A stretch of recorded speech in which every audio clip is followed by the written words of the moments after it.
You are welcome on CMA Heights channel. Today I am going to discuss a class which belongs to your paper number 15.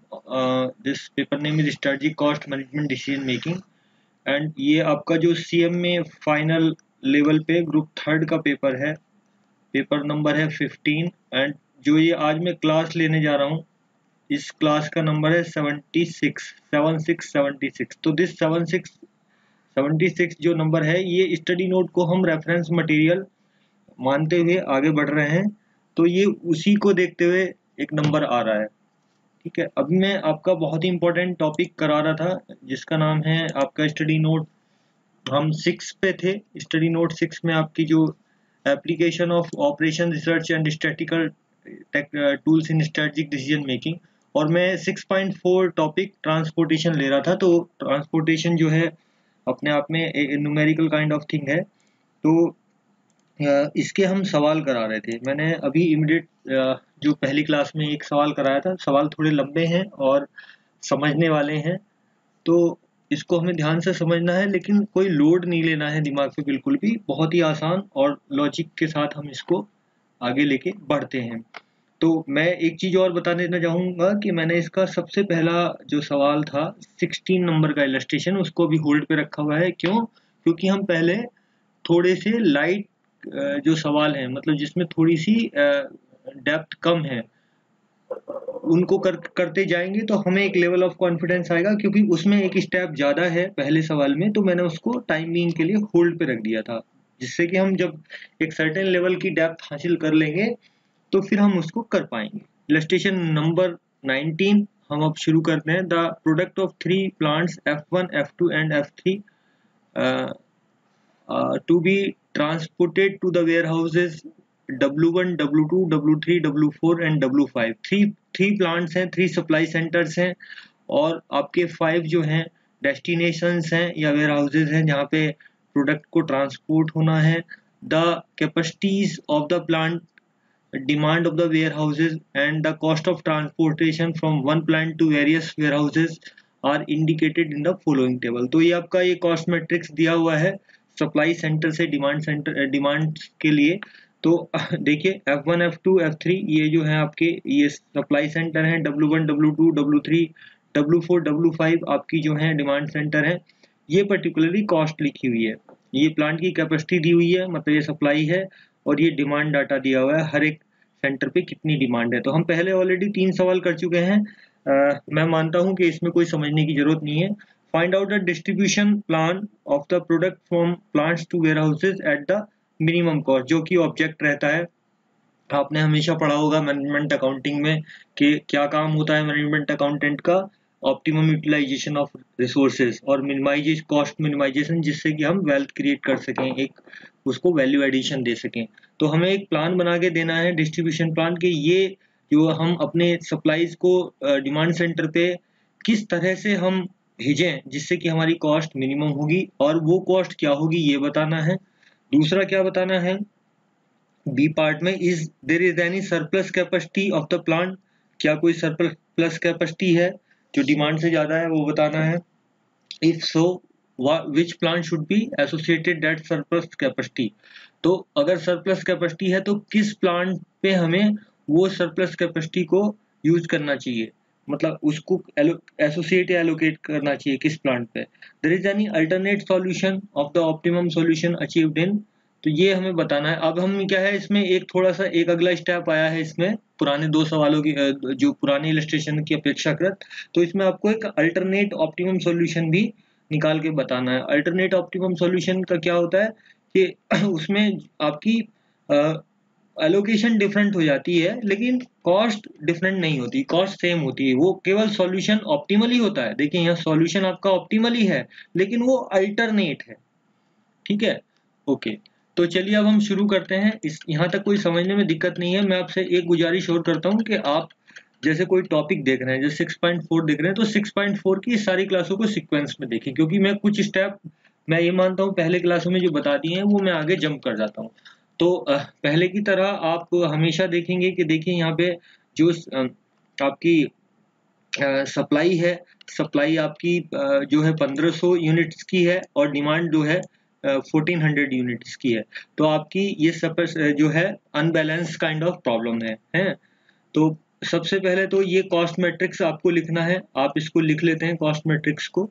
ये वाली ये तो allocation है, इसको छोड़ दीजिए, ये कॉस्ट मैट्रिक्स आप लिख सकते हैं।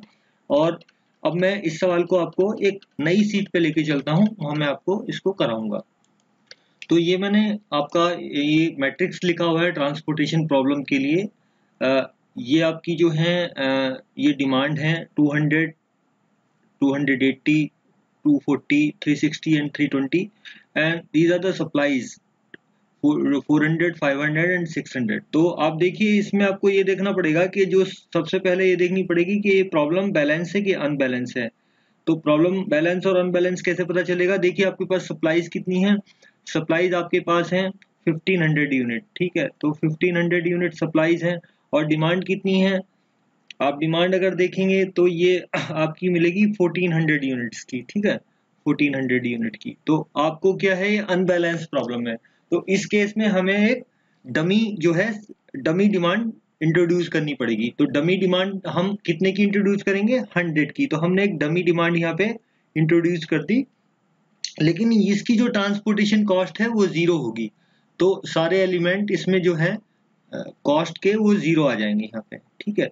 मैं देखो ये आपका W1, W2, W3, W4 and W5 जो हमारे वो थे डिमांड सेंटर, और ये W डमी कर लो इसको। और ये सप्लाई थे आपके फैक्ट्री जो थी F1, ये फैक्ट्री F2 और ये फैक्ट्री F3 जहाँ से आनी थी। तो हमने पहले भी सवाल किए हैं, हम इसमें क्या करते हैं, जो आपका मेथड यूज करते हैं, कौन सा मेथड यूज करते हैं आप बताइए, कौन सा मेथड यूज करते हैं इसमें? हम पेनाल्टी मेथड यूज करते हैं इसमें। तो पेनाल्टी मेथड के लिए कैसे करते हैं? सबसे पहले हम रो पेनाल्टी निकालते हैं और फिर कॉलम पेनाल्टी निकालते हैं।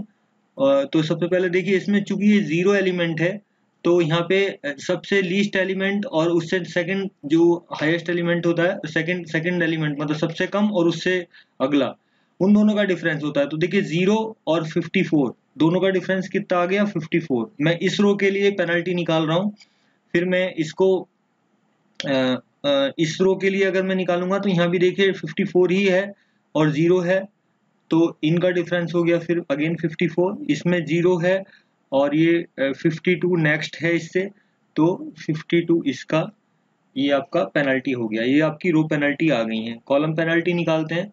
तो देखिए कॉलम पेनल्टी में आपका सबसे कम एलिमेंट है 58 और नेक्स्ट है आपका 66। तो इन दोनों का डिफरेंस कितना हो गया? इन दोनों का डिफरेंस हो गया 8, ठीक है। इस कॉलम के लिए देखिए आपका 56 एंड 64, तो 56 एंड 64 का डिफरेंस आता है 8, ठीक है। इसके बाद आप देखिए 52 एंड 54, तो difference is 2, means penalty is 2। 62 and 60 penalty is 2, 60 and 54 and 60 penalty is 6, right. और ये तो 0 है तो 0 ही हो जाएगा। अब इसका क्या है तरीका करने का, कि हमें इसमें देखना होता है कि हाईएस्ट पेनल्टी किस में है। हम एलोकेशन उसी रो या कॉलम को करेंगे। तो इसमें देखिए हाईएस्ट पेनल्टी यहाँ पे 54 आ रही है दोनों में, तो 54 आ रही है दोनों में यहाँ पे आपको। तो ये आप यहाँ पे आप कर दीजिए 100 जो डमी था ना, इसको दे दीजिए, ये वाला 100 को हमने दे दिया यहाँ पे। तो हमारा यहाँ पे जो आपकी ये डिमांड कितनी रह गई? 0 हो गई डिमांड, और सप्लाई हमने चूंकि 100 इसको दे दी। सबसे लीस्ट एलिमेंट था इस हाईएस्ट पेनल्टी वाली में, सबसे लीस्ट एलिमेंट है, तो हमने इसको क्या किया? इसको दे दिया। तो ये आपका 300 बचा। आप इसमें भी दे सकते थे, क्योंकि क्या है कि दोनों के लिए 54 पेनल्टी है और लीस्ट एलिमेंट इसमें भी 0 है, इसमें भी 0 है, तो आप चाहे इसमें दे दें, कोई फर्क नहीं पड़ेगा, आंसर सेम आएगा। तो मैंने चूंकि आपकी बुक्स में इसी को दिया हुआ है तो मैंने यही चूज किया हुआ है। अब हम देखिए इसकी पेनल्टी निकालेंगे दोबारा से, जब हमने यहाँ एलोकेशन कर दी। तो अब इस रो के लिए पेनल्टी में निकाल रहा हूँ, तो सबसे लीस्ट एलिमेंट क्या है इसमें? 54, और नेक्स्ट एलिमेंट क्या है इससे? 56। तो दोनों का डिफरेंस कितना हो गया? 2, ठीक है। इसके लिए करते हैं, लीस्ट एलिमेंट क्या है? 54, और नेक्स्ट क्या है इसका? आपका 58, तो 54 और 58 का डिफरेंस कितना आ गया 4। यहाँ पे देखिए आपका लीस्ट एलिमेंट क्या है 52 और उससे अगला एलिमेंट क्या है 60, तो डिफरेंस कितना आ गया 8 आ गया। यहाँ पे पेनल्टी इसका कॉलम के लिए निकालना शुरू करते हैं। तो देखिए सबसे कम कौन है 58, उससे नेक्स्ट कौन है 66, तो दोनों का डिफरेंस कितना हो गया 8। वैसे आप अगर देखेंगे तो यहाँ केवल ये डैश आ जाएगा क्योंकि ये डिलीट हो जाएगा, ये बाकी पेनल्टी आपकी ऐसे ही रहेंगी। ठीक है, आप ऐसे डायरेक्ट भी लिख सकते हैं, सेम ही आएंगी, क्योंकि रीजन क्या है, रीजन ये है कि ये डिलीट होने से आपके कॉलम डिलीट होने से रो की पेनल्टी चेंज होंगी, और अगर रो डिलीट होती तो कॉलम की पेनल्टी चेंज होती। तो चूंकि रो डिलीट हुई नहीं है तो कॉलम की पेनल्टी एज इट इज आ जाएंगी, बशर्ते ये जो आपने डिलीट कर दिया है पूरा कॉलम, इसको आप काउंट नहीं करेंगे। तो ऐसा करने के पश्चात आपने पेनल्टी निकाल ली और आपने देखा कि हाईएस्ट पेनल्टी फिर देखेंगे तो एक इसमें है, इस कॉलम में हाईएस्ट पेनल्टी है, इसमें है, और इस रो के अंदर आ रही है। अब हमें ये देखना है क्योंकि पेनल्टी टाई हो रही है, तीनों में बराबर है, तो किसको चूज करेंगे एलोकेशन के लिए, तो सबसे लीस्ट कॉस्ट वाले सेल को हम सेलेक्ट करेंगे। इसमें देखिए इस कॉलम को अगर मैं एग्जामिन करूं तो इसमें 58 लीस्ट है कॉस्ट, इसमें देखिए इसमें 56 है, और अगर इसमें मैं देखता हूं तो 52 है। तो सबसे लीस्ट कॉस्ट वाला जो हाईएस्ट पेनल्टी, चूंकि तीनों में टाई हो रखी है, तो हम फिर सेलेक्ट करेंगे जिसमें सबसे लीस्ट कॉस्ट है। तो सबसे लीस्ट कॉस्ट किसके अंदर है, इसके अंदर है। तो हम यहाँ पे देखेंगे 52 पे एलोकेशन देंगे अगला अपना। तो यहाँ पे डिमांड कितनी है 240 और सप्लाई कितनी अवेलेबल है 600, तो 240 को आप दे दीजिए यहाँ पे सप्लाई। तो ये 240 देने के बाद आपका क्या है, ये देने के बाद यहाँ आपकी सप्लाई कितनी अभी बचेंगी, इसके बाद 360 बचेंगी, और ये यहाँ सप्लाई सेटिस्फाई हो जाएगी, तो ये आपका पूरा कॉलम आप डिलीट कर सकते हैं। ठीक है, तो आपने डिलीट कर दिया। ऐसा करने के पश्चात फिर आप दोबारा से पेनल्टी निकालेंगे अपनी, तो आपकी पेनल्टी अब कैसे आएगी, वही सबसे लीस्ट और उससे नेक्स्ट कॉस्ट का डिफरेंस। तो सबसे लीस्ट कॉस्ट कौन है इसमें 56 और उससे नेक्स्ट है 62। ठीक है, तो 56 और 62 का डिफरेंस कितना आ गया, इसके लिए 6 पेनल्टी हो गई। इस वाले में चेक करेंगे, देखिए क्या है 54 और 58, सबसे लीस्ट 54 उससे नेक्स्ट 58, डिफरेंस कितना आ गया 4 आ गया। इसमें देखिए हमारे पास दोनों जो लीस्ट वैल्यू है 60, डिफरेंस कितना आ गया 0 आ गया, यही पेनल्टी है। अच्छा यहाँ पे फिर देखिए आप, मैं डायरेक्टली कहूँ तो आप यहाँ पे कोई चेंज नहीं आएगा, केवल ये हट जाएगा और ये पेनल्टी हटी हुई है। बाकी ये पेनल्टी ऐसे की ऐसी आप डायरेक्टली भी लिख सकते हैं, क्योंकि आपको टाइम भी खराब करने की जरूरत नहीं है एग्जाम में, क्योंकि लॉजिक यही है कि जब यहाँ कुछ डिलीट ही नहीं हुआ तो पेनल्टी कहाँ से चेंज होंगी। ऐसा करने के बाद जब आपने पेनल्टी निकाली, अब हाईएस्ट पेनल्टी देखेंगे तो इस केस में हाईएस्ट पेनल्टी इन दो आइटम में मिल रही है। तो अब इसके लिए एलोकेशन कैसे करेंगे, देखिए इसमें भी पेनल्टी 8 है, इसमें भी पेनल्टी 8 है। तो अब हम वही देखेंगे कि लीस्ट कॉस्ट किस में है। इस वाले अगर पूरे कॉलम को एग्जामिन करूं तो इसमें लीस्ट कॉस्ट कहाँ है आपकी 58 है, और मैं इसको एग्जामिन करूं तो लीस्ट कॉस्ट कहाँ पे है 56 है। तो 56 लीस्ट कॉस्ट है, यानी कि एलोकेशन में इसको दूंगा। देखिए यहाँ पे इस वाले कॉलम में पूरे में कितनी डिमांड है अवेलेबल 280, सप्लाई कितनी अवेलेबल है 300, डिमांड पूरी की जा सकती है, बिल्कुल पूरी की जा सकती है। तो 280 आपने इसको दे दिया, यहाँ 280 कम हो जाएंगी तो ये 20 बचेगा। इस कॉलम की डिमांड पूरी हो चुकी, तो आप ये कॉलम अपना डिलीट कर सकते हैं। ऐसा करने के बाद फिर आप पेनल्टी निकालेंगे। तो फिर पेनल्टी निकालने के लिए आप देखिए लीस्ट कौन है 62, उससे अगला एलिमेंट क्या है 68, इस रो के लिए मैं देख रहा हूँ। तो ये काम हम केवल बचे हुए ही सेल्स के लिए करते हैं, जो सेल डिलीट हो जाते हैं उसको कंसिडरेशन में नहीं लेते। तो इन दोनों का डिफरेंस कितना आ गया 6 डिफरेंस आ गया ना, हाँ 6 आ गया अगेन।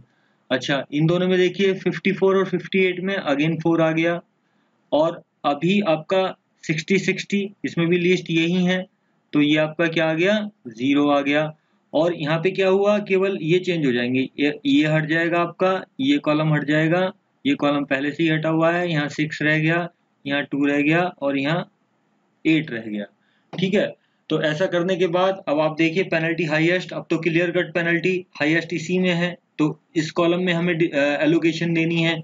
देखिए मैं देखूंगा लीस्ट एलिमेंट कौन है 58, यानी कि यहाँ पे मैं एलोकेशन दूंगा। सबसे कम कॉस्ट किसकी है 58 की, 58 वाले सेल में, तो मैं यहाँ पे एलोकेशन दूंगा। डिमांड कितनी है 200, सप्लाई कितनी है 500। डिमांड पूरी की जा सकती है, बिल्कुल पूरी की जा सकती है। यहाँ पे हम ये 200 एलोकेट कर देंगे, यहाँ पे हमारा रिमेनिंग 300 बच जाएगा क्योंकि हमने 200 सप्लाई यहाँ दे दी है। जब ये हमारी डिमांड पूरी हो गई तो इस कॉलम को आप डिलीट कर दीजिए। ठीक है, डिलीट करने के बाद आप दोबारा से पेनल्टी निकालिए। तो देखिए रो की पेनल्टी कैसे निकलेगी, 62 और 68 का डिफरेंस क्या है सर, 62 और 68 का डिफरेंस 6 है। अब तो दो ही आइटम बचे हैं तो डिफरेंस इन्हीं का निकालना है। 54 और 58 का डिफरेंस 4 है और 60 का डिफरेंस 0 है। अगेन ये आपका कॉलम डिलीट हो चुका, तो ये हट चुका, ये हट चुका, ये हट चुका, केवल ये बचा और ये हट चुका। तो अब इसमें आप देखिए कहाँ पे हाईएस्ट पेनल्टी है। हाईएस्ट पेनल्टी यहाँ पे इस वाली रो में है या फिर इस वाले कॉलम में है। ये भी 6 है और ये भी 6 है। जब टाई होते हैं तो इसका क्या रूल है कि हम लीस्ट कॉस्ट वाले को अलोकेशन पहले देते हैं। ठीक है, तो लीस्ट कॉस्ट वाले को देखिए इसमें 62 है। अगर मैं इस वाले रो को सेलेक्ट करूं इसके सामने की तो 62 आती है, और अगर मैं इसको सेलेक्ट करूं तो 54 आती है। तो 54 वाले को दूंगा मैं। सबसे कम कॉस्ट इस वाले को सेलेक्ट करने पे आ रही है। तो 54 के सामने डिमांड कितनी है 320, सप्लाई कितनी, डिमांड कितनी है 320, सप्लाई कितनी अवेलेबल है 300। तो डिमांड पूरी की जा सकती है, नहीं पूरी की जा सकती है, सारी सप्लाई दे देंगे इसको। 300 आप सप्लाई दे दीजिए, तो यहाँ सप्लाई जो डिमांड बचेगी 20 बचेगी, ये सप्लाई यहाँ 0 हो जाएगी। क्योंकि देखिए यहाँ पे इस बार क्या हुआ है, इस बार सप्लाई एग्जॉस्ट हुई है, सप्लाई खत्म हो गई है, 0 हो गई है। तो हमें ये पूरी रो डिलीट करनी पड़ेगी। तो जो बचे हुए एलिमेंट हैं रो के वो आप ये ऐसे डिलीट कर दीजिए, क्योंकि बाकी तो ये पूरे डिलीट हो ही चुके। अच्छा, ऐसा करने के बाद फिर पुनः आप क्या करेंगे, अपनी पेनाल्टीज निकालेंगे। तो देखिए यहाँ पे इस बार क्या हुआ है, इस बार रो डिलीट हुई है, तो ये वाली चीज सेम रहेगी। पहले कॉलम के लिए पेनल्टी वो की वही रहेगी, सॉरी रो के लिए, पहली रो के लिए वो की वही पेनल्टी रहेगी, और ये अब कंसिडरेशन में आएगा नहीं। ये 60 अगेन 0 हो गई। अब देखिए यहाँ पे चेंज आएगा, यहाँ पे चेंज क्या आएगा, क्योंकि अच्छा ये देखिए यहाँ पे क्योंकि आपका इस बार रो डिलीट हुई है तो यहाँ ये पेनल्टी दोबारा से आपको कैलकुलेट करनी पड़ेगी। तो देखिए ये तो पहले ही हट चुका, ये पहले ही हट चुका, ये पहले ही हट चुका। 60 और 62 का डिफरेंस देखिए कितना, अगेन 2 आ गया, और 60 और 68 का डिफरेंस अगेन 8 आ गया। ये आपका 60 एंड 68 का डिफरेंस 8 आ गया। तो हाईएस्ट पेनल्टी अब कहाँ पे है, देखिए 6, 0, 8 और 2 यहाँ पे क्लियरली यहाँ पे है। तो अब मैं एलोकेशन किस में दूंगा, इस कॉलम में दूंगा। तो इस कॉलम में सबसे लीस्ट कहाँ पे है, ये 60 लीस्ट कॉस्ट है। यहाँ पे डिमांड कितनी है 20, सप्लाई कितनी है 360, दी जा सकती है, बिल्कुल दी जा सकती है। इसको आप 20 दे दीजिए पूरा, तो ये डिमांड पूरी हो जाएगी। यहाँ पे सप्लाई 360 से घट के जो है 340 रह जाएंगी। अब आपने चूंकि ये इसकी डिमांड पूरी कर दी है कॉलम की, तो रिमेनिंग जो आपके एलिमेंट है कॉलम के उनको आप डिलीट कर दीजिए। ऐसा करने के बाद फिर आप क्या करेंगे, फिर चूंकि आपके पास अब डिफरेंस निकालने के लिए बचा ही नहीं है, केवल आपका एक ही कॉलम ये बचा हुआ है जिसके भी 2 सेल हैं। तो इसके सामने आप देखिए आपके पास जो है यहाँ पे इसको 360 यहाँ पे डिमांड है, 340 यहाँ अवेलेबल है, 20 अवेलेबल यहाँ है। तो 20 आप इसको यहाँ पे दे दीजिए और 360 आप इसको यहाँ पे दे दीजिए, 340 सॉरी, क्योंकि 340 दे पाएंगे ना यहाँ।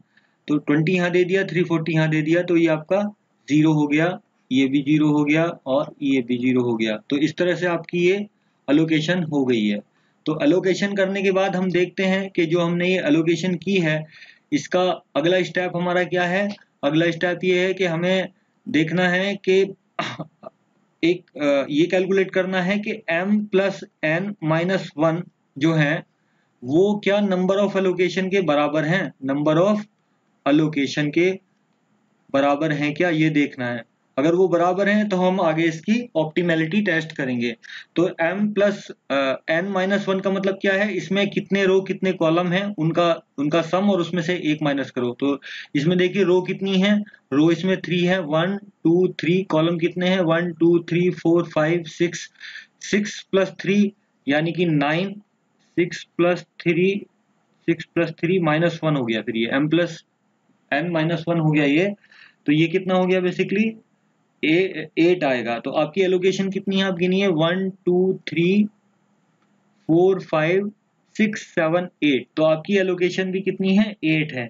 यानी कि आपका ये क्राइटेरिया पूरा हो गया, आप इसमें यूवी टेस्ट कर सकते हैं। यूवी टेस्ट आप कर सकते हैं, या फिर उसको बोलते हैं मॉडिफाइड डिस्ट्रीब्यूशन, मूडी टेस्ट भी बोलते हैं, मूडी टेस्ट भी आप कर सकते हैं, जिससे पता चलेगा कि ये एलोकेशन जो है ये ऑप्टिमल है या नहीं है, या इसको और ऑप्टिमल करना है। तो आपको अब परफॉर्म करना पड़ेगा यूवी टेस्ट हमें, है तो ठीक है। अच्छा, अब मैं यूवी टेस्ट को एलोकेट करने से पहले ये बता देता हूं कि आपको उसने कहा था कि हमारे पास क्या कोई सरप्लस सप्लाई है, तो हाँ सरप्लस सप्लाई है। आपकी सरप्लस सप्लाई 100 है, जो कि आंसर किताब में नहीं उन्होंने आगे सॉल्व किया, आपको देखना है उसका पूरा आंसर लिखना है कि हाँ बिल्कुल हमारे पास 100 सप्लाई जो है ये सरप्लस है। और ये किस प्लांट से एसोसिएट करना चाहिए, F1 प्लांट से एसोसिएट हमें कर देना चाहिए। तो जो सप्लाई है उसको F1 पे हमें एसोसिएट करें सरप्लस पे। अब मैं आगे बढ़ता हूं यूवी टेस्ट के लिए, तो यूवी टेस्ट के लिए मैं आपके सामने आगे बढ़ता हूं। तो यूवी टेस्ट करने के लिए आपको ये फुल मैट्रिक्स अपना लिखना पड़ेगा। अब हम कर रहे हैं आपका यूवी टेस्ट, जिसको ऑप्टिमैलिटी टेस्ट भी कहते हैं। ऑप्टिमैलिटी टेस्ट हम करेंगे यहाँ पे, ठीक है, या मॉडिफाइड डिस्ट्रीब्यूशन टेस्ट करेंगे। इसके लिए आपको दोबारा से मैट्रिक्स लिखने पड़ेंगे, और जो आपने एलोकेशन की थी उन सेल्स में आप क्या लिख लीजिए, जैसे मैंने एलोकेशन की थी इस सेल में, तो यहाँ पे मैं ए लिख लेता हूँ। यहाँ पे भी मैंने इस वाले सेल में भी एलोकेशन की थी, यहाँ भी ए लिख लेता हूँ, यहाँ भी की थी, यहाँ भी ए लिख लेता हूँ।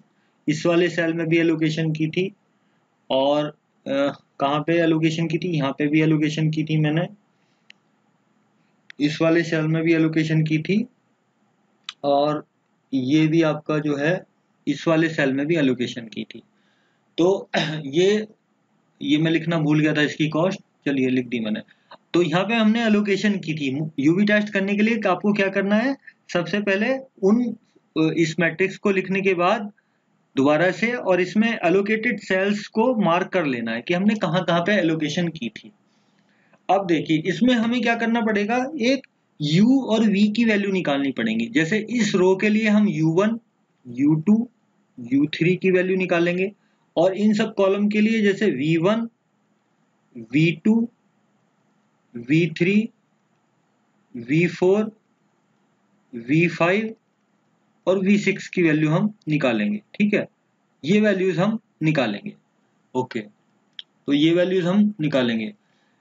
ये कैसे निकालेंगे, इसमें हमें क्या करना पड़ेगा, बेसिकली हमें देखना पड़ेगा, वैसे मैं अगर फॉर्मूले के टर्म में आपको बताऊं तो क्या होता है, एक CJ आएगा, CIJ इज इक्वल टू होगा UIJ प्लस VIJ। ये तो हो गई एक बात, लेकिन मैं आपको बहुत शॉर्टकट तरीका बताता हूं, जो कि आपको एग्जाम में चूंकि करना है, तो आपको ये सब इतनी कॉम्प्लेक्सिटी फॉर्मूले याद करने की जरूरत नहीं है। आप एक काम कीजिए कि सबसे पहले इसमें देखिए कि हाईएस्ट एलोकेशन हमने किस रो या किस कॉलम में की है। तो देखिए यहाँ पे 1 2 3, इस रो को अगर मैं देखूं तो 3 एलोकेशंस हैं, इसको देखूं तो मैं कितना 1 एलोकेशन है, इसको देखूं तो अगेन 3 एलोकेशन है, कॉलम को देखूं तो यहाँ 1 है, यहाँ 1 है, यहाँ 1 है, यहाँ पे 2 है, यहाँ पे आपके 1 है, और यहाँ पे भी 1 है। तो हाईएस्ट एलोकेशन आपकी कहाँ पे आ रही है, हाईएस्ट एलोकेशन आपकी इस रो में आ रही है और इस रो में आ रही है। तो हमें क्या करना है, इसमें u की इसकी वैल्यू जिसमें भी आपकी एलोकेशन हाईएस्ट आ रही है, उसके सामने जो भी लिखा है, u लिखा है या v लिखा है, इसकी वैल्यू को आपको 0 मान लेना है। तो चूंकि यहाँ भी आ रही थी, मैं यहाँ भी मान सकता था 0, लेकिन आपकी बुक में यहाँ पे सॉल्व किया है तो मैं यही मान के कर रहा हूँ। अच्छा, ऐसा जरूरी नहीं कि आप हाईएस्ट वाले को ही करें, आप किसी को भी 0 मान लीजिए इसमें, एक एलिमेंट को।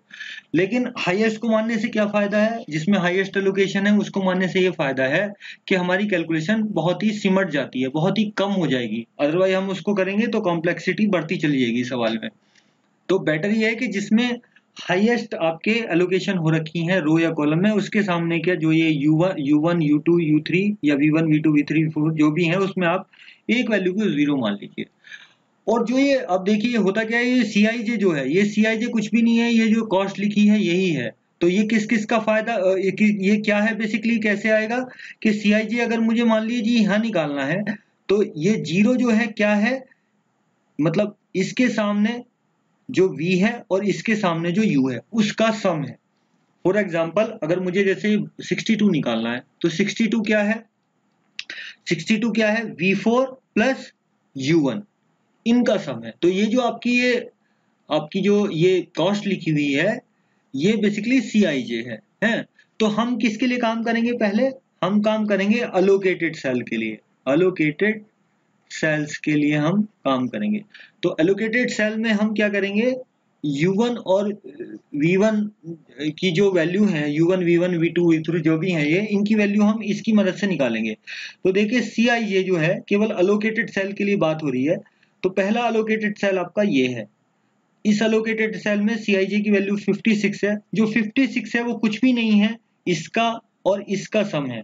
यानी कि यहाँ कुछ वैल्यू लिखी होगी, यहाँ पे कुछ वैल्यू लिखी होगी, इस वैल्यू में अगर मैं ये जोड़ दूं तो ये आंसर आ जाएगा, आप मोटा मोटा मान लीजिए। तो यहाँ क्या लिखा होगा, जिसमें जीरो जोड़ने पे 56 आ जाएगा, तो यहाँ 56 ही लिखा होगा, जिसमें मैं जीरो को जोड़ूंगा तो 56 ही आंसर आ जाएगा। ऐसे आप समझिए। तो इन शॉर्ट जहां पे आपने ये जीरो कर लिया है, ये जिसको भी किया, उसके सामने के एलोकेट सेल के सामने जो वैल्यू है वो V की वैल्यू उतनी ही आ जाएंगी जितना CIJ है। जैसे इस केस के लिए अगर ये 56 क्या है यहाँ पे, और यहाँ पे जो वैल्यू लिखी है इनका सम है, यहाँ चूंकि जीरो है तो यहाँ 56 ही लिखा होगा। तो 56 plus zero is equal to 56। अगले एलोकेटेड सेल के लिए चलते हैं। यहाँ क्या लिखा होना चाहिए, यहाँ पे देखिए, यहाँ ऐसी चीज लिखी होनी चाहिए जो यहाँ पे जोड़ने पे वैल्यू यहाँ आ जाए। तो यानी कि यहाँ क्या लिखा होगा, यहाँ 62 ही लिखा होगा, 62 plus zero is equal to 62। ऐसे ही देखिए V6 के सामने यहाँ क्या लिखा होगा, यहाँ मुझे ऐसी वैल्यू ढूंढनी है, यहाँ वैल्यू ऐसी मैं लिखूं कि यहाँ लिखने पे ये जीरो हो जाए। तो यहाँ क्या लिखा होगा, zero, zero plus zero is equal to zero. तो इसके मैंने सारे एलोकेटेड सेल कर लिए। अब देखिए इसके सामने अगर मैं यहाँ वैल्यू निकालना चाहूँ तो ना तो मुझे V1 की वैल्यू पता है, ना मुझे U2 की वैल्यू पता है। ठीक है, तो ये मैं कर नहीं पाऊंगा फिलहाल, तो मुझे स्किप करना होगा। मैं आगे बढ़ता हूँ। देखिए मैं अगर ये एलोकेटेड सेल हो गया, इसकी बात करता हूँ। अगर मैं इसके सामने अभी बात करूँ, ना मुझे V3 की वैल्यू पता, ना मुझे U3 की वैल्यू पता, तो मैं ये कर ही नहीं सकता। देखिए लेकिन मैं यहाँ कुछ काम कर सकता हूँ। देखिए यहाँ पे मुझे क्या है, V की वैल्यू पता है, V4 की वैल्यू पता है इस एलोकेटेड सेल के लिए। तो यहाँ जो लिखा है इसमें मैं कुछ जोड़ूं जो ये आंसर आए। 62 में मैं यहाँ के सामने यहाँ आए, मतलब इसका V और इसका U, देखिए इसका U और इसका V, इन दोनों को जोड़ के, V और U की वैल्यू को जोड़ के ये लिखा हुआ है। तो यहाँ क्या लिखा होगा, यहाँ -2 लिखा होगा भाई। 62 में अगर मैं -2 जोड़ दूं तो आंसर 60 आ जाएगा। तो इससे मैंने इसकी वैल्यू निकाल दी, इसकी वैल्यू निकाल दी। अच्छा, इसके लिए बात करते हैं अगले एलोकेटेड सेल के लिए। तो देखिए यहाँ क्या लिखा होना चाहिए, V5 के पास देखिए यहाँ 60 लिखा हुआ है। अब यहाँ क्या लिखा होना चाहिए, जिसमें से मैं -2 करूं जिससे कि वैल्यू आपकी 60 आ जाए। तो यहाँ भी 60 होना चाहिए, सीधी सी बात है या नहीं। यहाँ भी 62 होना चाहिए ना, यहाँ भी 62 होना चाहिए। 62 आपका क्या होगा, ये 62 प्लस -2 मतलब, तो आपका 60 आंसर आ गया। ऐसा करने के बाद आपने इनकी तो कर ली, लेकिन इसकी जो वैल्यू नहीं निकाल पाए थे, अब वो हम क्या निकाल सकते हैं ये हमें देखना है। तो देखिए अब आपका जो है, हम इसमें थोड़ा मिस कर गए, यहाँ एक एलोकेशन यहाँ और थी, इस वाले में एक एलोकेशन और थी। तो देखिए ये जो एलोकेशन है इसके सामने 62 और यहाँ वैल्यू कुछ लिखी होगी जिससे ये आंसर जोड़ने पे 54 आएगा। तो 62 में क्या मैं जोड़ूं जो आंसर 54 आ जाए, बताइए यहाँ पे क्या आना चाहिए, -8। 62 में -8 को जोड़ो तो आंसर 54 आ जाएगा। तो ऐसी अब इस एलोकेटेड सेल के लिए करते हैं। देखिए यहाँ कुछ वैल्यू लिखी होगी जिसमें मैं ये वैल्यू जोड़ूंगा तो ये आंसर 58 आ जाएगा। ठीक है, तो ये वैल्यू क्या होगी, आपकी ये वैल्यू आपकी होगी 66। ठीक है, 66 में अगर मैं -8 को जोड़ूं तो आंसर 58 आ जाएगा। ठीक है, ऐसे ही आप देखिए, जैसे हम यहाँ के लिए निकाल रहे हैं, यहाँ कुछ वैल्यू लिखी होगी जिसमें मैं ये जोड़ूं तो आंसर ये आ जाएगा। तो यहाँ क्या वैल्यू लिखी होनी चाहिए, 54 लिखा होना चाहिए। ठीक है, क्या लिखा होना चाहिए यहाँ पे, 54 में मैं कुछ लिखूं तो आंसर आपका ये आ जाएगा, क्या आ जाएगा, 52 आ जाएगा। ठीक है, तो ऐसे आप कर सकते हैं इस तरह से। ओके, तो u और v की वैल्यू आपने निकाल दी, अब इसमें कोई शक नहीं है। अब अगर अभी हमने जो ये काम किया था वो किया था एलोकेटेड सेल के लिए, अब हम काम करेंगे अनएलोकेटेड सेल के लिए। अनएलोकेटेड सेल्स के लिए हम काम करेंगे। उसमें हमें क्या निकालना पड़ेगा, उसमें हमें निकालना पड़ेगा डेल आई जे। उसके लिए डेल आई जे या अपॉर्चुनिटी कॉस्ट जिसको कहते हैं वो निकालनी पड़ेगी।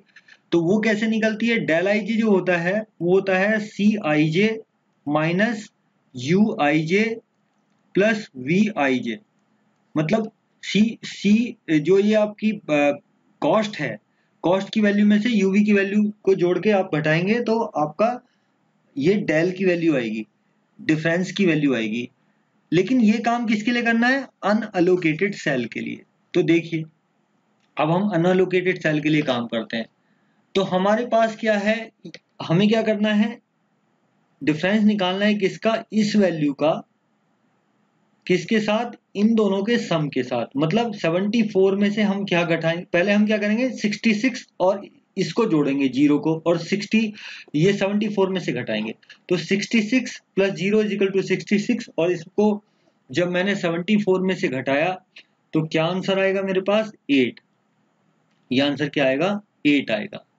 ठीक है, अच्छा, अब अगला अनएलोकेटेड सेल ये है 54 प्लस 0 माइनस 54, तो 0 आपका आ गया। ठीक है, अच्छा, अब देखिए अगला अनएलोकेटेड सेल ये है 62 प्लस 0 माइनस, मतलब 0 कितना हो गया, 62 प्लस 0 हो गया 62, और 68 में से घटाएंगे तो हमारे पास क्या आएगा, यहाँ पे हमारे पास यहाँ क्या आएगा आपका 6 आ जाएगा, 6 आ जाएगा। कैसे निकाल रहा हूं मैं, ये किसकी वैल्यू आ रही है, या इसको मैं राउंड कर देता हूं, इन सारी वैल्यूज को मैं राउंड कर देता हूं। तो ये राउंड वैल्यू क्या है, ये राउंड वैल्यू है डेल आई जे की, और ये कैसे आ रही है, u और v की वैल्यू को करस्पॉन्डिंगली जोड़ा जा रहा है और अनअलोकेटेड सेल वाली कॉस्ट में से उसको घटाया जा रहा है।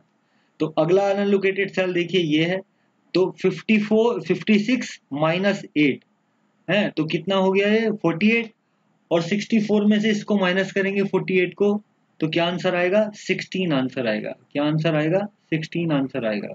अब इस अलोकेटेड सेल के, अनअलोकेटेड सेल के लिए देखिए 54 माइनस 8 कितना हुआ, 46, और इसको 62 में से घटाएंगे तो अगेन ये 16 आ जाएगा। और अब देखिए अगर इसके लिए करेंगे 62 माइनस 8, तो 62 माइनस 8 कितना हुआ जी, 62 माइनस 8 हुआ आपका 54, और 58 में से जब 54 को घटाएंगे तो ये 4 आंसर आ जाएगा यहाँ पे। अब हम इस अनअलोकेटेड सेल के लिए करते हैं, तो देखिए 0 माइनस 8 यानी कि माइनस 8, और जब 0 में से माइनस 8 को हम माइनस करेंगे तो ये 8 आपका आ जाएगा यहाँ पे। ठीक है, तो ये 8 आपका आ जाएगा। सिमिलरली इसके लिए देखिए 66 माइनस 2 कितना हुआ, 64, और जब हम 66 में से इसको करेंगे माइनस तो ये 2 आएगा। यहाँ पे देखिए 56 माइनस 2 मतलब 54, और जब 17 में से इसको 70 में से इसको माइनस करेंगे 54 को, तो क्या आंसर आएगा आपका, 16 आ जाएगा यहाँ पे। क्या आ जाएगा, 16 आ जाएगा आपका यहाँ पे। अब आपका 0 माइनस 2 वही वाला बात आएगी, यहाँ पे आपका 2 आ जाएगा ये। तो यहाँ पे आपको देखना है कि जो आपने ये डेल आई जे की निकाली है वैल्यू अनअलोकेटेड सेल के लिए, तो the all values of del I J should be या तो ग्रेटर देन और इक्वल टू 0 होनी चाहिए। अगर आपकी ये वैल्यूज हैं तो आपका सॉल्यूशन क्या है, ऑप्टिमल है। जो आपने एलोकेशन की थी वो क्या है, ऑप्टिमल है। तो if these values are less greater than or equal to 0, तो solution is optimal। तो जो आपने allocation किया था वो optimal है। देखिए इसमें एक चीज मैं आपको और इंटरप्रिटेशन के लिए बता देता हूं कि अगर ये वैल्यू 0 जो है, इसमें से कोई भी ये डेल आई जे की वैल्यू 0 है, तो इसका अल्टरनेट सॉल्यूशन हो सकता है। जो हमने ये सर्कल वाली वैल्यू निकाली है, अगर किसी भी में भी ये वैल्यू, अगर सारी ये वैल्यू पॉजिटिव हैं और 0 से बड़ी हैं, तो ये सॉल्यूशन भी ऑप्टिमल है और यूनिक भी है। ठीक है, क्या है? सॉल्यूशन भी क्या है? यूनिक है। सॉल्यूशन यूनिक भी है और ऑप्टिमल भी है। लेकिन अगर कोई भी वैल्यू 0 है इस डेल जे की जो हमने निकाली है, तो इसका मतलब ये है सॉल्यूशन ऑप्टिमल तो है, लेकिन उसका अल्टरनेट सॉल्यूशन हो सकता है। अल्टरनेट सॉल्यूशन होने का मतलब क्या है कि उसकी कॉस्ट सेम रहेगी लेकिन वे ऑफ एलोकेशन डिफरेंट हो सकता है। तो इस केस में हमारा क्या है? एलोकेशन आपका क्या है? ये एलोकेशन आपका ऑप्टिमल है लेकिन अल्टरनेट सॉल्यूशन इसका है, तो वो हम अल्टरनेट सॉल्यूशन निकालेंगे। अब वो कैसे निकालते हैं मैं आपको बहुत आसानी से यहाँ समझा देता हूँ। तो देखिए इसको करने के लिए हमें क्या करना पड़ता है? लूपिंग करनी पड़ती है। तो लूपिंग कैसे शुरू करते हैं? जैसे क्योंकि ऑप्टिमल सॉल्यूशन तो है, अल्टरनेट के लिए चूंकि एक आइटम इसमें ये वाला 0 आ गया है, तो इसमें हम अल्टरनेट सॉल्यूशन इसका निकाल सकते हैं। तो अल्टरनेट सॉल्यूशन निकालने का मतलब क्या होगा कि हमें इसमें एलोकेशन को चेंज करना पड़ेगा। है, कैसे चेंज करेंगे? लूपिंग मेथड से। तो लूप कैसे बनाते हैं? लूप कैसे बनाते हैं वो मैं आपको यहाँ पे बता दे रहा हूँ। तो देखिए लूप कैसे बनाते हैं, हमें उस पॉइंट से स्टार्ट करना होता है जहां पे ये 0 आया है। तो इस सेल में ये पॉइंट, ये 0 हमने ले लिया। अब एक हमें ऐसा हमें इस तरह से चलना है, इस तरह से कुछ वो बनाना है, रेक्टेंगल, स्क्वायर या कुछ भी, जो कि हम इसी पॉइंट पे घूम के आ जाएं। हैं, लेकिन हमारे इसके लूप बनाने में एक शर्त होती है कि हमें लूप जब बनाना है तो हमें टर्न जो लेना है वो केवल एलोकेटेड सेल से लेना है। तो देखिए अगर मैं यहाँ से शुरू करता हूँ और मैं चलता हूँ इधर, तो मैं यहाँ टर्न ले सकता हूँ, फिर यहाँ टर्न ले सकता हूँ क्योंकि ये एलोकेटेड सेल है, फिर यहाँ टर्न ले सकता हूँ और यहाँ आ सकता हूँ। तो ये लूप मेरा कंप्लीट हो जाएगा। तो एक तो क्या हो सकता है, ऐसे चल के ऐसे आएगा। इसकी शर्त क्या होती है कि ये जहाँ टर्निंग पॉइंट है, जैसे मैं यहाँ टर्न नहीं ले सकता, क्योंकि जैसे अगर मैं यहाँ से यहाँ टर्न ले लिया, यहाँ टर्न नहीं ले सकता। क्यों नहीं ले सकता? क्योंकि ये अनएलोकेटेड सेल है। मुझे कहाँ तक लाना है इसको? ऐसे यहाँ टर्न लेना है, फिर ऐसे लाना है, यहाँ टर्न ले सकता हूँ। ठीक है, और यहाँ आ जाऊंगा। एक तो ये तरीका है। एक तरीका क्या है कि मैं इस तरफ भी चल सकता हूँ। तो देखिए इस तरफ चलने में क्या हुआ, यहाँ टर्न ले लिया। ठीक है, फिर मैंने देखा, फिर मैं टर्न ले पाऊंगा? अगर मैं ऐसे चलता हूं मैं टर्न ले पाऊंगा? नहीं ले पाऊंगा, क्योंकि कोई भी एलोकेटेड सेल है ही नहीं, तो ये लूप पूरा ही नहीं होगा। यानी कि इधर को चलने पे मेरा काम नहीं बनता। तो मेरा काम कहाँ को बनता है? या तो मैं ऐसे चलूं या फिर मैं ऐसे चलूं। अगर मैं ऐसे चलूंगा तो मैं टर्न यहाँ लूंगा, फिर टर्न यहाँ लूंगा, फिर टर्न यहाँ लूंगा, तो मैं अपना लूप कंप्लीट कर दूंगा। तो लूप आपका कैसे बनेगा? आप ऐसे चलेंगे, सबसे पहले आपने क्या किया, 0 वाला सेल पकड़ा और उससे आप चलो मैं दूसरे कलर से इसको करता हूं तो बेहतर समझ में आएगा। देखिए आप इस तरफ चले,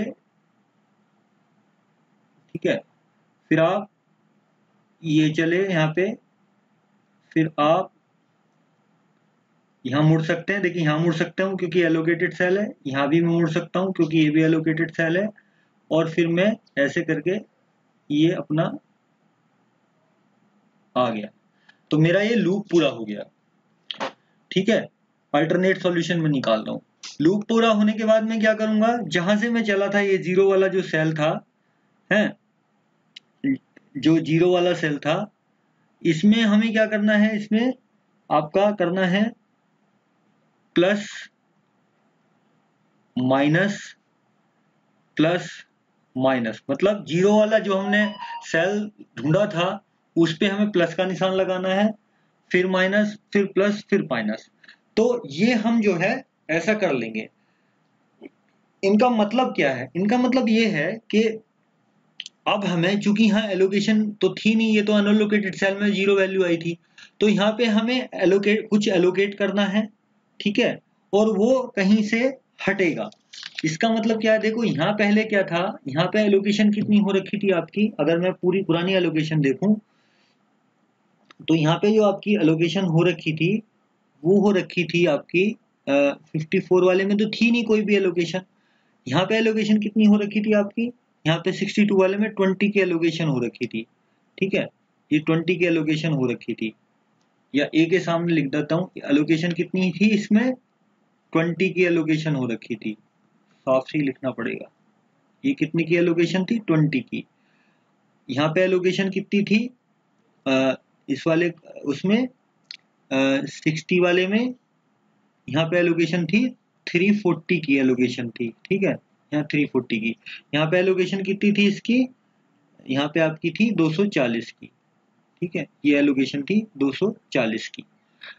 और तो अब हमें क्या करना होता है कि जो ये माइनस वाले टर्मिनल है, यहाँ पे देखना होता है कि ये लीस्ट एलोकेशन किस टर्मिनल पे है। तो माइनस का एक टर्मिनल ये है, एक टर्मिनल ये है, यहाँ पे लीस्ट टर्मिनल की एलोकेशन है 20। इस 20 एलोकेशन को प्लस और माइनस करना है, यानी कि यहाँ मैं +20 करूंगा तो यहाँ 20 एलोकेशन आ जाएगी नई एलोकेशन, यहाँ पे 20 माइनस होगी तो अब एलोकेशन कितनी हो जाएगी, 0 हो जाएगी यहाँ पे। ठीक है, नहीं, क्योंकि यहाँ 20 थी, 20 माइनस हो गई, यहाँ पे कोई एलोकेशन नहीं थी, यहाँ पे एलोकेशन आ गई। यहाँ पे 340 एलोकेशन थी तो यहाँ पे एलोकेशन आपकी कितनी आ जाएगी, 340 में प्लस हो जाएंगे 20 तो यहाँ एलोकेशन हो जाएगी 360। कितनी एलोकेशन हो जाएगी यहाँ, 360। मैंने यहाँ नीचे लिख दी है क्योंकि यहाँ दिक्कत हो रही होगी। और यहाँ पे 240 थी तो 240 में से जब 20 माइनस करेंगे तो यहाँ एलोकेशन अब कितनी हो जाएगी, 220। तो इस तरह से ये आप नई एलोकेशन आपकी आ जाएंगी। अब आपकी अगर आप मैं एलोकेशन जो देखूंगा वो बस यही चेंज होगा इसमें।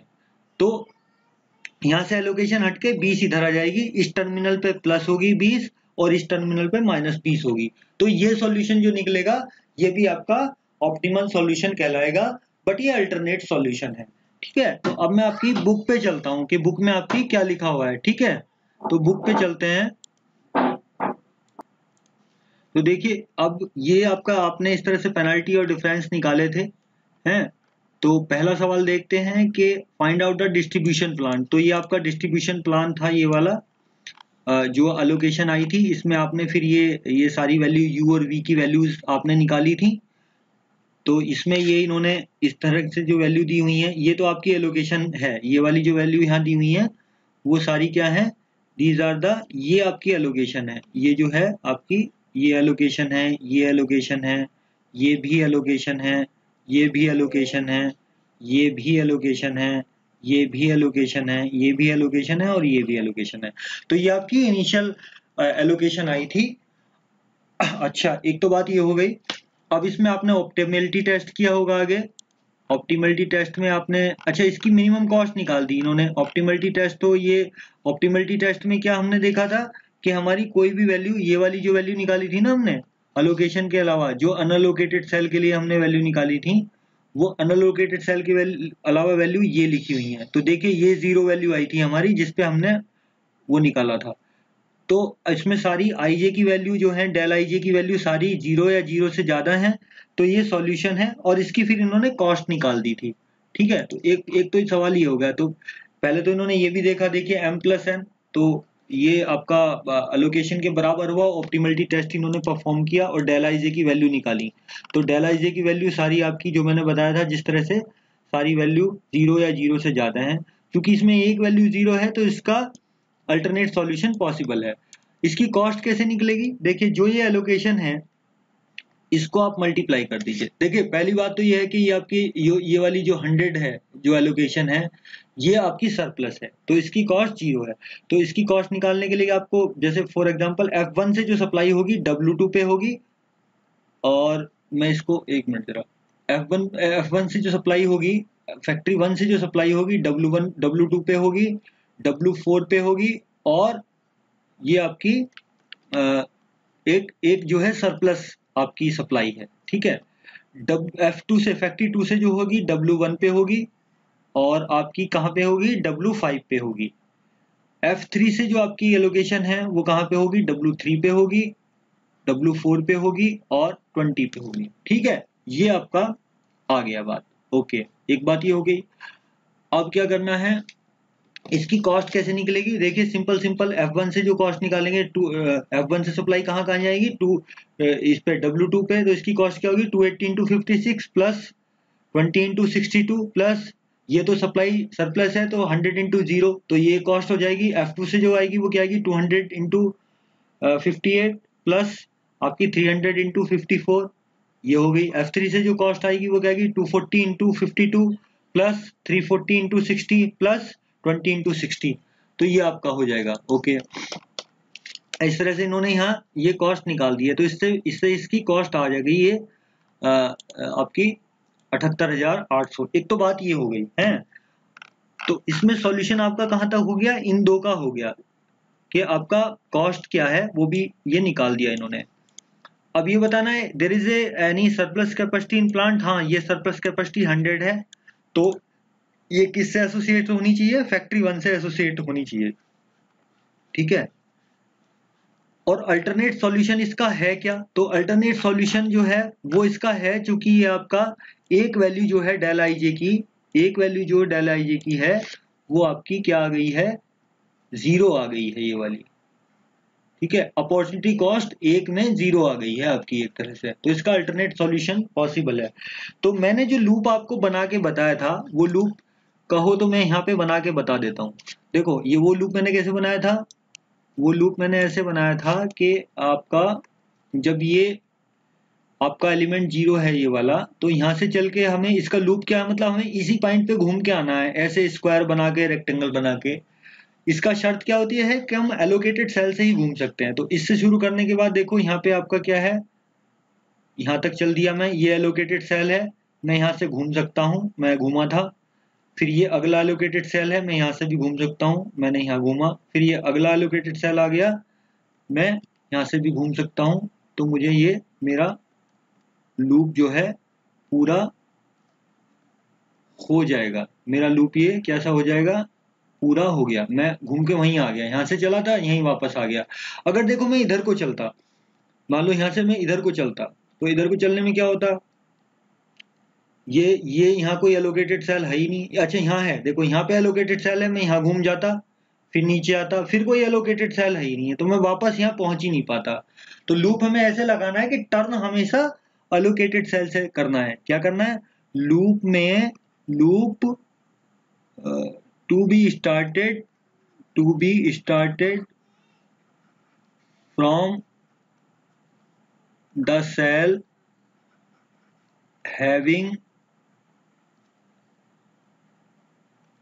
having del I j is equal to 0 है, and turning turning in loop is possible